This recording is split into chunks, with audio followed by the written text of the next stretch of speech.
So, good morning guys. So, gusto ko lang ipakita sa inyo ang ating newly set up pan para sa ating black moly production. So, yun po sila. So, inaluan ko ng konting white moly para magkaroon tayo ng marble. May mga pailan-ilan akong nakitang marble moly, pero hindi ko hinalo dito. Nandun sa kabilang pan. So, ang nandito ay pure black tsaka pure white. So may mga minsan na halong gapi, yung mga maliliit kasi hindi na siya, mahirap siyang i-separate dun sa maliliit na moly natin na black.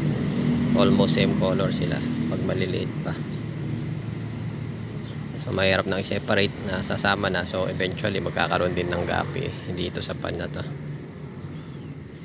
So ayun po sila, gustong gusto nila nung halaman.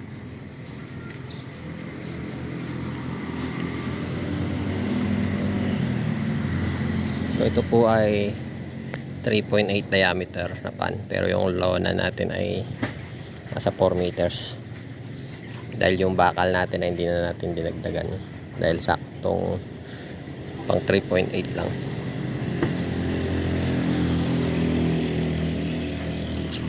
So ayan po ang ating fish pan ngayon.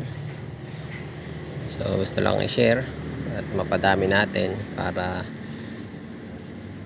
for sale eventually. Mga anak, malalaki po yung breeder natin na moly dito. Yun po sila, halos 3 inches, 2 to 3 inches.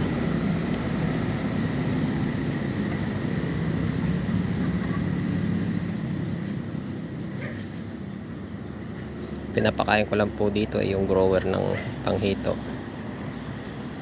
dahil habang nadidissolve yung feeds, kinakagat-kagat nila pa unti-unti. So ang benefit po noon ay yung mga maliliit nakakakain pa rin, hindi lang yung malalaki nakakakain.